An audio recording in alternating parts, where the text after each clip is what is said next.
Hey there, I'm Rachel and I am the painter of these little boards right here. Hopefully you guys will get a chance to do these. These are a lot of fun.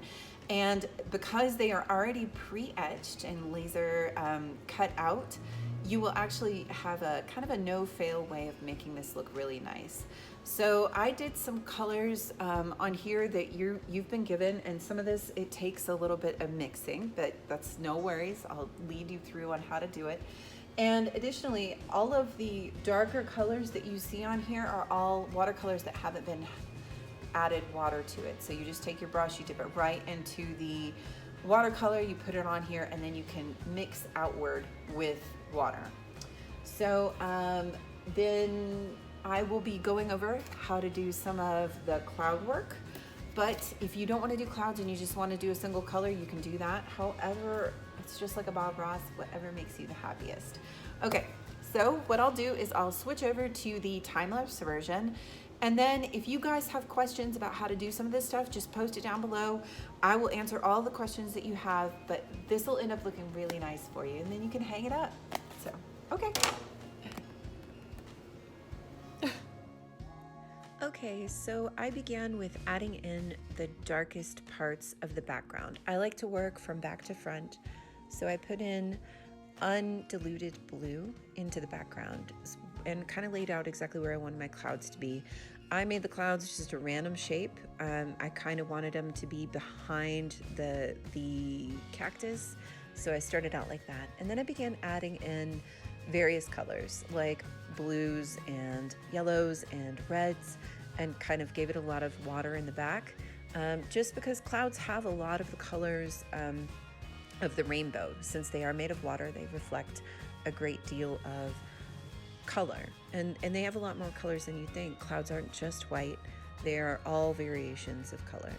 So and then I made a kind of a note of where I wanted some depth to be. So behind the cactus, I was trying to put in a little bit more darker depth and make it look like it was a storm cloud.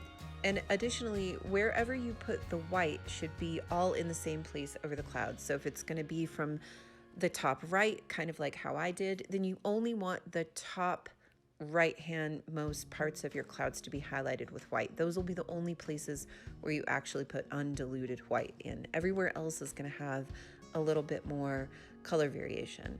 And honestly, I just worked with colors I thought were pretty and that I kind of liked. It ended up looking good because the wood adds a bit of dilution to some of that. And then I went ahead and I sketched in the landscape in the back. I like to do everything in the back first and then move to the things that are foreground, because those are going to be, your colors are going to be on top of one another, and it makes sense. So I added where the landscape was going to be, and I kind of added an idea of like some flowers. And then I started in with the cactus. Now, I actually didn't look at a cactus before I started doing these, so I thought, you know, yellow in the center and then maybe darker green on the outside. I think the colors look good. I have no idea if it's realistic, but if you want, you can take a look at what cactus look like, probably just by walking outside. But then I took the lid of one of the containers and mixed a green by just mixing blue and yellow, and anywhere that I wanted it a little bit darker, I added more blue.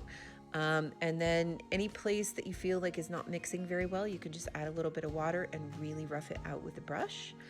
And then I went in and decided what color I wanted the flowers to be. Now, the cool thing about flowers on cactuses is that they are all different colors. So you could have a purple flower by adding the blue and the red together, or you can have pink flowers or orange flowers.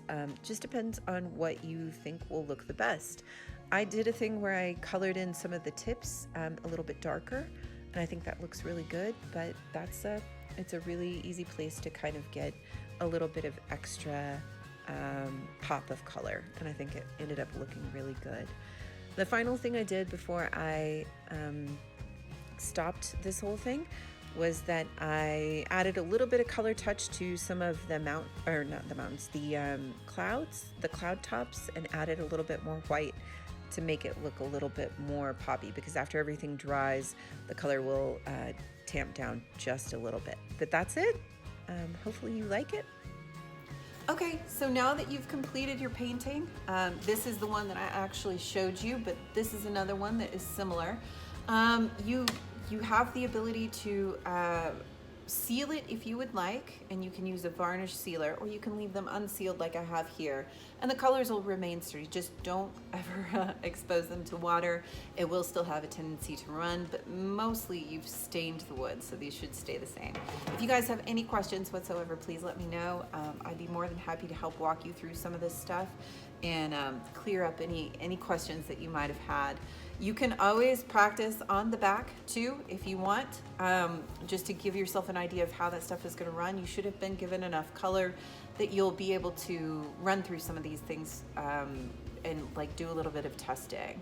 So I hope you guys enjoy. Leave me a comment down below and tell me if you want to do any other kinds of stuff. Thank you.